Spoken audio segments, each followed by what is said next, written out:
Hi Year 1 and welcome to Wednesday's literacy lesson. Okay, so you need to grab your books out of your packs and we're going to start with the reception literacy book for today. And you're going to turn to page 6. Now, this week so far, you've been looking at lots of ways that you can hear sounds around the home.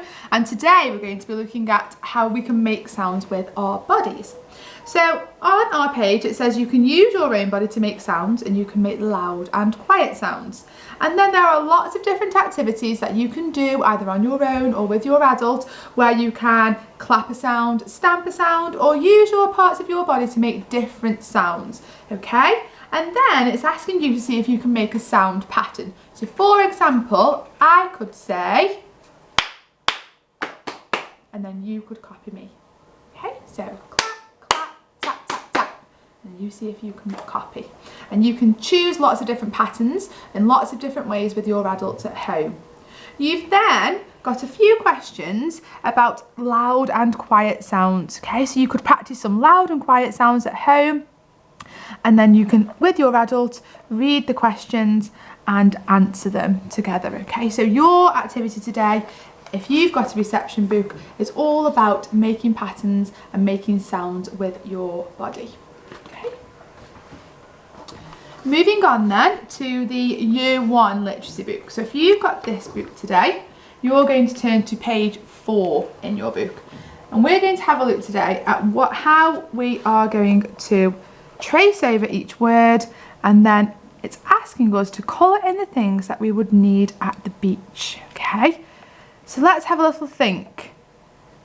Would we take a pencil to the beach? I don't think so. So would I need to colour that in? It's only asking us to colour in the things that we would need at the beach, okay?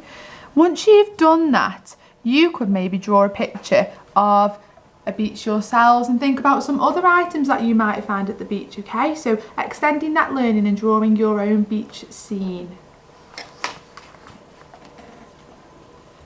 And then moving on to the Year 2 literacy book for the day. And you again are going to move to page 4 today. And you've got a little bit of a different activity today. And it is the poem, The Owl and the Pussycat. Okay, so I'm going to read it now, and then you can also read it again with your adult to help you if you need to decode some of the words. The owl and the pussycat went to sea in a beautiful pea-green boat. They took some honey and plenty of money wrapped up in a £5 note. The owl looked up to the stars above and sang to a small guitar. Oh lovely pussy, oh pussy my love, what a beautiful pussy you are. You are, what a beautiful pussy you are. And that poem is by Edward Lear. You've then got 3 questions about the poem. And the first one says, name 2 things the owl and the cat took with them. Okay, so you need to use now your skills to read back through that poem and have a little think and have a look about what items the owl and the cat took with them on their journey. Okay, you've also got a question about rhyming words, okay? So we know that most of the time your rhyming words in your poem will come at the end of the line, okay? So it's asking us to find the rhyming word with above. So we know that the word above is at the end of the line. So you can have a little look now at the poem and see, read through the different words at the end of each line and see if you can find that rhyming word. Above, guitar. I'm not quite sure that rhymes. Above, note. I don't think that rhymes either. So have a little look through those end words. I'm not going to give you the answer. I want you to try really hard to find it, okay? And once you've done that activity, today we would like to see your parents just taking a little picture and sending it to our email so that we can give you some feedback, okay? Once you've done that, don't forget that after your comprehension each day, you've got your handwriting book, okay? So everybody's got this handwriting book in Year 1. You're going to start on page 4 today, and you're going to practice your curved and straight lines, okay? So practicing that curve so we can get all of our curved letters and our straight line letters perfect, okay? So we're going to end end today's literacy lesson with a story, which is one of my favourites, and it's called Stanley's Stick, and it's by John Hegley.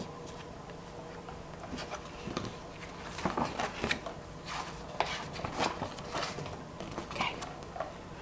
Stanley stands on Stockport Station with his stick.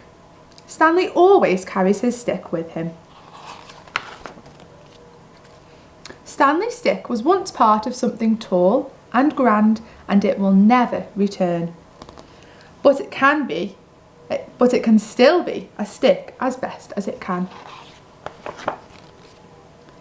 Stanley has a lot of stick activity, like pretending the stick is a whistle or a banana that is quite straight. You don't have to be great to be great. Like pretending the stick is a match to catch the world aflame. There is a game after sticky game. Luke, it's a dinosaur that isn't extinct. It's a Stickosaurus. Stanley's got a great imagination, hasn't he? Stanley has tried out some names for his stick, like Starry and Moon, but those names were all the wrong shape. For a while, he liked Stirry, but that is better for a spoon. Stanley's stick is good for writing in the sand, in languages only Stanley can understand. And 4 times now he has used his stick to pick up slugs from pathway, platform and pavement, thus saving them from a fate worse than feet.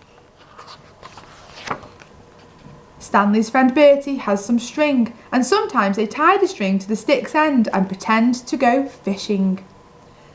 Because the fish are pretend, no fish get hurt, says Bertie. So here is Stanley standing on the station, taking his stick for a short stay, at the side of the sea with his mum and dad. The train pulls in. Down at the sea, Stanley goes down to the side of the tide.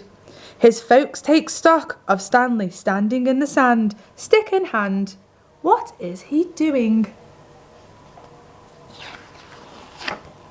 Maybe the boy thinks it's time for the stick to be taken for somebody else to enjoy. Stanley hurls his stick into the wide tide. Gosh! What a tiny splosh for something that has been so big in Stanley's days.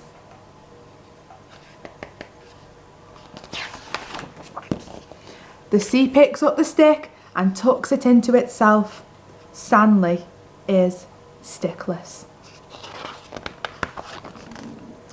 The next morning, back at their spot on the beach, the tide is out. Stanley treads towards the spreading sea. Boats ride, see back out on the distance. Stanley decides to look for interesting sticks, for other sticks which have been carried twiggy back upon the turning tide. Soon he stumbles upon a stick alone on the shore. It is quite different from the stick that he had before. It is wonky. The stick is an unusual saxophone. Stanley thinks of home and begins to blurt a tune for Bertie. Now Stanley stares at the sea through his stick telescope. It is wonky. And this stick Stanley knows the name of. It is called Fantastic. What a brilliant story. Maybe today or this afternoon you could go into your garden and find your very own stick and think about all the adventures that you could take it on. You might even want to write us a little story or take some pictures of you and your stick and your adventures. Have a lovely day, and we'll see you again tomorrow.